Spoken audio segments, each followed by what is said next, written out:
हे कृष्णा, आप सभी भक्तों को रामा एकादशी व्रत की हार्दिक शुभकामनाएं। युधिष्ठिर बोले, हे जनार्दन, कार्तिक कृष्ण पक्ष की एकादशी का क्या नाम है, ये मुझसे कहिए। श्री कृष्ण बोले, हे राज साधन, कार्तिक कृष्ण पक्ष में रामा नाम की शुभ एकादशी होती है।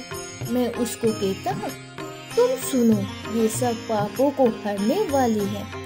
प्राचीन समय में मुचुकुंद नामक राजा था। उसकी इंद्र से मित्रता थी। यम, वरुण, कुबेर और विभीषण से भी इसकी मित्रता थी। हे राजन, वह राजा विष्णु का भक्त और सत्यवादी था। धर्म से पालन करते हुए उसका निष्ठ कंटक राज्य हो गया था। उसके घर में बेटी थी, उसका नाम था चंद्रभागा और उनका चंद्रसेन के पुत्र शोभवन के साथ विवाह हो गया। हे नृपुर, वह शोभवन कभी अपने ससुर के घर आया। उसी दिन पवित्र एकादशी का व्रत आया। व्रत का दिन आने पर चंद्रभागा विचार करने लगी कि हे ईश्वर, क्या होगा, मेरा पति तो बहुत ही निर्बल है, वह श्रद्धा को सहन नहीं कर पाएगा और मेरे पिता का शासन बहुत ही कठिन है। दशमी को ढोढी पिटवा देते हैं कि एकादशी के दिन भोजन नहीं करना चाहिए।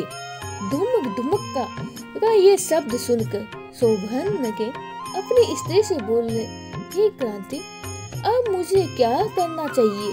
शोभन ने, जिसके करने से मेरा जीवन नष्ट न हो, ऐसी शिक्षा दो। चंद्रभागा बोली, हे भृगु, मेरे पिता के घर में कोई भोजन नहीं करता।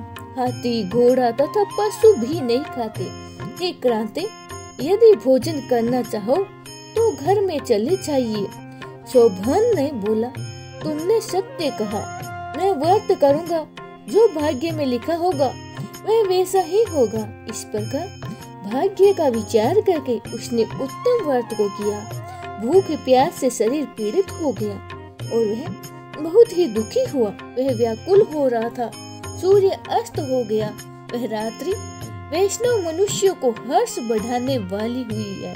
हे नृपश्रद्धालु, भगवान की पूजा करने वाले और जागरण करने वालों को वह रात्रि आनंद देने वाली हुई है। और शोभवन ने ये असहाय हो गया। सूर्य उदय के समय शोभवन की मृत्यु हो गई। राजा ने योग्य सुगंधित चंदन की लकड़ी से उसका दाह कर्म करवाया। चंद्रभागा ने पिता के निसंदेह करने से अपना शरीर नहीं जलाया। उसका अंतिम संस्कार करके पिता के घर में रहने लगी। हे नृपश्रेष्ठ, रामा के व्रत के प्रभाव से मंदराचल के शिखर पर शोभवन ने बहुत ही रमणीय देवपुर मिला। वह बहुत ही उत्तम और अनेक गुणों से युक्त था। उसमें पन्नों से जड़े हुए सुवर्ण के खंभे थे।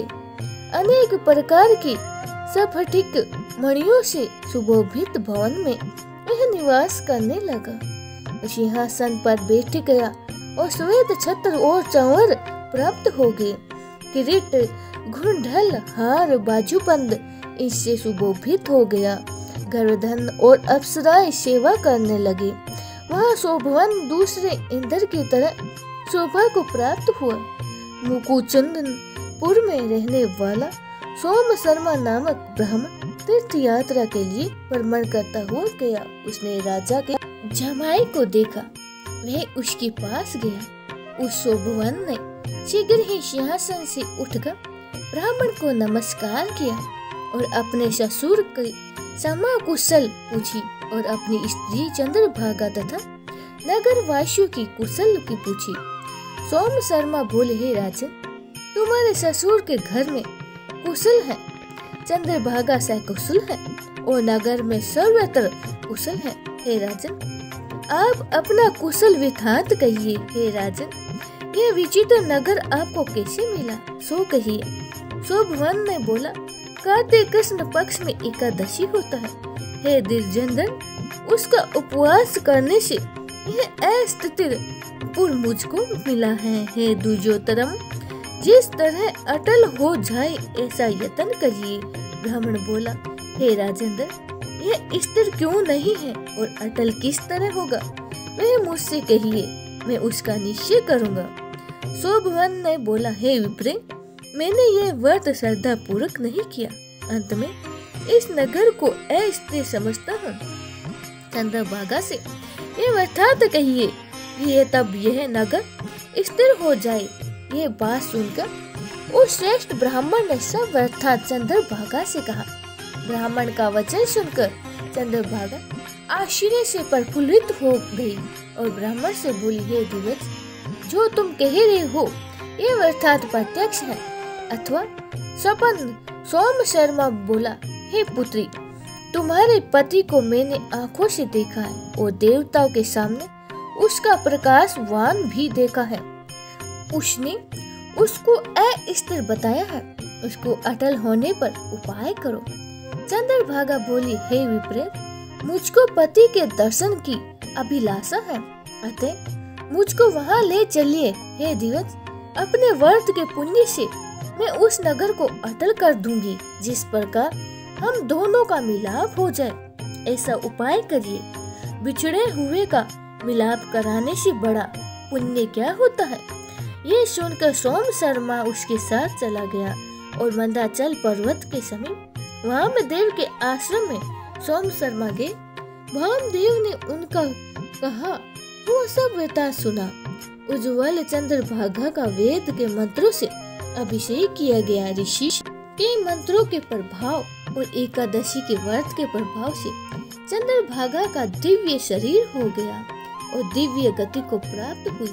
प्रसन्नता से प्रफुल्लित नेत्र किए हुए अपने पति के पास पहुंच गई। शोभवन ने भी अपनी आई हुई स्त्री को देखकर बहुत ही प्रसन्न हुआ और उसने बुलाकर अपनी वहीं तरफ बिठा लिया। वह चंद्रभागा अपने पति से प्रसन्न होकर सुंदर वचन बोली, हे क्रांति, जो कुछ पुण्य मेरे पास है उसको सुनिए। जब मैं पिता के घर में 5 वर्ष की थी, तभी से मैंने एकादशी का व्रत विधि पूर्वक और श्रद्धा युक्त चित्त से किया है। उस पुण्य के प्रभाव से तुम्हारा नगर अचल हो गया है। महाप्रलय तक सब कार्य पूर्ण होंगे। हे नृप श्रद्धालु, इस प्रकार वह अपने पति के साथ आनंद से रहने लगी। वह दिव्य रूप होकर सुंदर आभूषणों से सुशोभित होकर सुख भोगने लगी। शोभायावान भी उसके साथ दिव्य रूप होकर विहार करने लगा। रमा एकादशी के व्रत के प्रभाव से वह मंदाचल के शिखर पर आनंद करने लगे। यह एकादशी चिंतामणि अथवा कामधेनु के समान है। जो उत्तम मनुष्य इस व्रत को करते हैं और जो दोनों पक्षों की एकादशी का व्रत करते हैं, निसंदेह उसके ब्रह्मा हत्या का पाप नाश को प्राप्त होता है। जैसे एकादशी शुक्ल पक्ष की है, वैसे ही कृष्ण पक्ष की है। इसमें भेद ना समझना चाहिए। जो मनुष्य एकादशी के व्रतों का महत्व सुनता है और वे सब पापों से छूटकर विष्णु लोक में आनंद करता है। बोलिए श्री विष्णु भगवान की जय हो।